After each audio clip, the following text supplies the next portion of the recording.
Uma das coisas que torna o desenho da Bluey tão bom é a riqueza de detalhes nos personagens e nas histórias. Mas será que você realmente percebeu todas as histórias de fundo que acontecem em Blue enquanto os episódios estão rolando? Parece o máximo! Uma delas até que é antiga, mas só foi confirmada durante o penúltimo episódio da terceira temporada. Nele a gente vê em dois momentos diferentes Stripe e sua companheira Trixie discutindo. E se voltarmos um pouco no tempo, vamos perceber que na verdade isso não é algo novo, mas que já vinha acontecendo muito antes do desenho começar. Quando assistimos ao episódio Conversa Virtual, quando a Muffin acaba entrando no banheiro ao mesmo tempo que a sua mãe tá usando o trono, logo em seguida o Stripe finalmente consegue pegar a pequena cachorrinha, o que era o seu grande objetivo. Mas aí a gente vê que a Muffin tá deitada no chão do banheiro e continua mexendo tranquilamente no celular, enquanto ao fundo a gente vê os seus pais discutindo de maneira bem áspera. Eu tô resolvendo. Não parece que você tá resolvendo. Gente?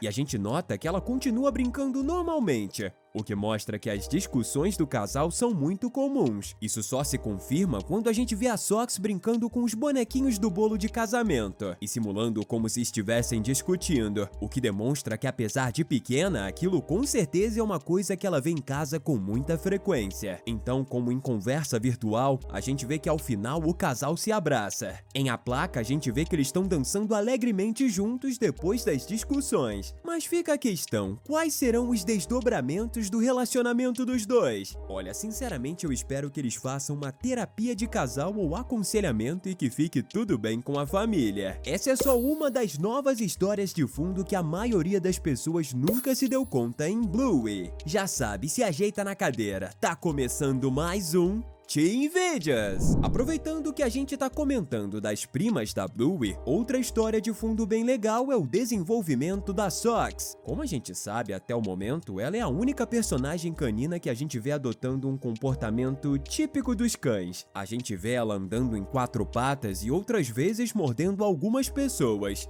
principalmente o pobre Bandit.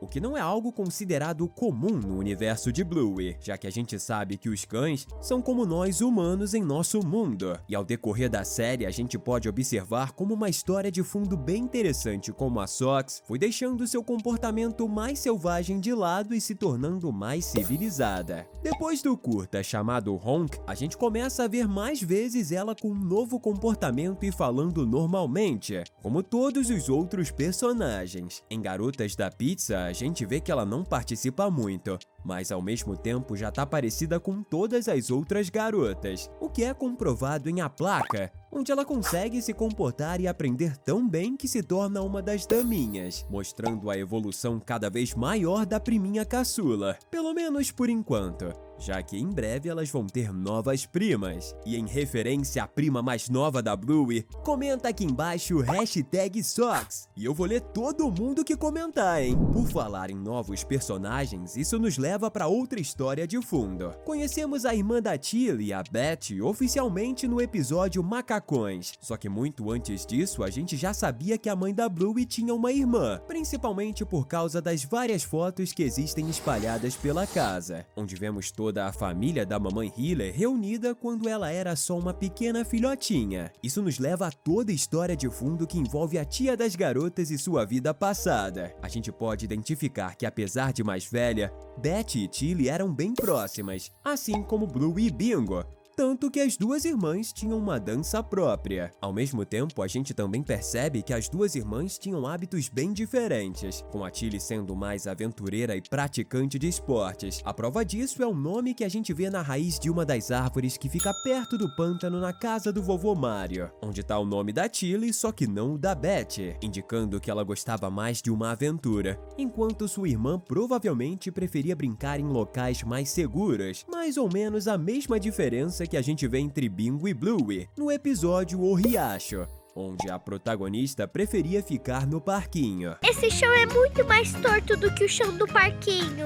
Outra coisa que a gente sabe sobre a história da Beth é que a mesma experiência negativa que a Tilly sofreu, ela também passou quando as duas perderam a sua mãe de uma forma que ainda não ficou claro, mas parece ter sido uma doença terminal, como câncer. E parece que isso afetou tão profundamente a tia das garotas Isso pode ter contribuído para que ela tivesse dificuldades de engravidar. Talvez até por ter o mesmo problema de saúde, mas conseguindo superar. Quando vemos então a Betty grávida e quase prestes a ter um bebê no casamento, a gente fica muito feliz, já que todos os fãs do desenho torciam para que esse momento enfim chegasse e tudo desse certo, fazendo assim com que as meninas tenham mais um priminho ou priminha. Mas a irmã da Tilly não foi a única grande surpresa do casamento. O ressurgimento do vovô Bob impactou demais. Ele sempre foi um dos maiores mistérios da série. Depois de ter aparecido ao lado da vovó Nana, o personagem simplesmente desapareceu, voltando só nos flashbacks de Bandit ao relembrar os loucos anos 80. Ainda tivemos uma pequena referência a ele no episódio O Quarto, quando vemos a Bingo fazendo uma prece por ele, para ele estar bem onde quer que ele estivesse. Boa noite, vovó Bob, onde quer que esteja. Sua intrigante história começou a ganhar contornos mais reais no episódio Sexto Fantasma, onde vemos os cartões da Índia na geladeira dos Healers, que nunca tinham estado lá até aquele episódio, mas seria na verdade o prelúdio para o reencontro das garotas com o patriarca Healer, já que ele aparece em a placa para prestigiar o casamento do seu filho mais velho, ao mesmo tempo que a gente descobre pela vovó Nana que a viagem do Bob tinha o objetivo dele se redescobrir na Índia, nos fazendo pensar quais as outras histórias e aprendizados ele teve durante todos esses meses que passou milhares de quilômetros distante dos seus entes queridos. Quem sabe a gente não descobre novidades sobre isso nos minisódios da Bluey. Outro personagem que marcou presença no casamento do Zé e da Frisky e que tem uma história de fundo bem interessante é o Maynard, um amigo de longa data do vovô Mario. Inclusive, a primeira vez que a gente o vê acontece exatamente no episódio Vovô, onde o bom e velho amigo do pai da Tilly pesca em sua doca no lago. E muita gente não percebeu, mas o Maynard parece que também trabalha. Ou talvez seja dono de uma loja de conveniência em um posto de gasolina. Ele então faz um mapa da região mostrando o caminho mais longo e o mais curto, em uma estrada de terra até a escola da Bluey pro pai do Jack, e cobra só um morango por isso, o que mostra tanto que ele é um homem que conhece bem a região, como também a sua casa e o lago onde ele estava pescando devem ficar por perto, assim como a casa do vovô, indicando que a Tilly, assim como a Betty, provavelmente cresceram naquela área. Talvez por isso Tilly e Bandit tenham conhecido aquela escola em meio à natureza para Bluey estudar, mas o fato é que ele também tá no casamento, o que confirma o que a gente acabou de dizer, e como amigo da família, ele deve conhecer a Frisky há muitos anos, já que as duas são amigas de infância,